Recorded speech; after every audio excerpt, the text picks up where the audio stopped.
নমস্কার বন্ধুরা, food point of দীপিকায় আপনাদের সকলকে স্বাগত।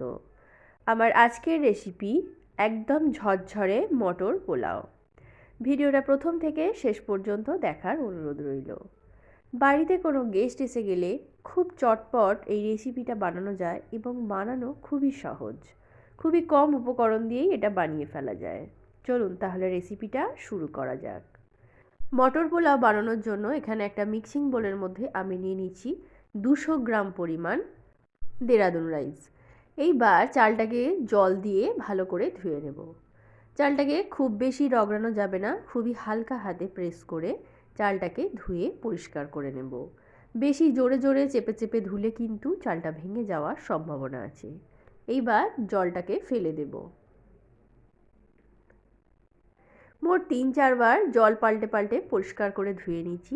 এই অবস্থায় চালটাকে আমি 10 মিনিটের জন্য ভিজিয়ে রেখে দেব। অপরদিকে গ্যাসের ওপর একটা ফ্রাইং প্যান বসিয়ে তার মধ্যে নিয়ে নিচ্ছি 3 টেবিল চামচ ঘি।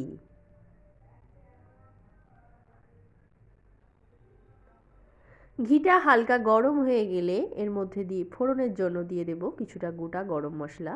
এখানে আমি নিয়েছি 3টে দারচিনির টুকরো, 2টো এলাচ আর 4টে লবঙ্গ। এইবার মশলাটাকে একটু ভেজে নেব।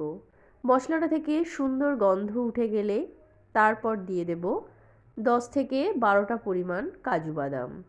কাজু বাদামটাকেও নাড়াচাড়া করে হালকা লাল করে ভেজে নেব। বাদামটা আমার ভাজা হয়ে গেছে। এইবার অ্যাড করে দিচ্ছি হাফ কাপ পরিমাণ ফ্রেশ মটরশুঁটি। মটরশুঁটিটা দেওয়ার পর হালকা করে 2 মিনিট ভেজে নেব।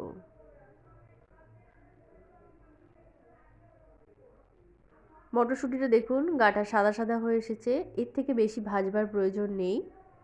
মটরশুঁটিটা আমার প্রায় ভাজা হয়ে গেছে।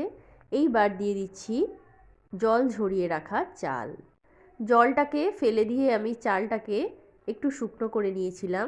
এইবার চালটাকে দিয়ে আরও 2 মিনিট মতো নাড়াচাড়া করে নেব। খুবই হালকা হাতে নাড়াচাড়া করে নিতে হবে, বেশি নাড়াচাড়া করলে আবার চালটা কিন্তু ভেঙে যাবে। এই অবস্থায় আমি অ্যাড করে দিচ্ছি যে মেজারিং কাপ মেপে আমি চাল নিয়েছিলাম সেই কাপেরই দিয়ে দিচ্ছি ভর্তি করে 2 কাপ পরিমাণ জল। জলটাকে দিয়ে ভালো করে নাড়াচাড়া করে দেব।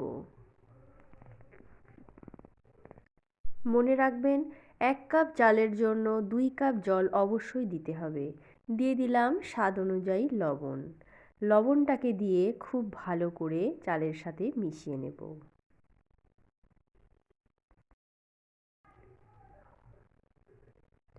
এই অবস্থায় গ্যাসের ফ্লেমটাকে হাইয়েতে করে জলটা ফুটতে দেব। জলটা ফুটে গেলে আমি ঢেকে 15 মিনিটের জন্য কুক করে নেব। অবশ্যই গ্যাসের ফ্লেমটাকে মিডিয়াম টু লোতে রেখে।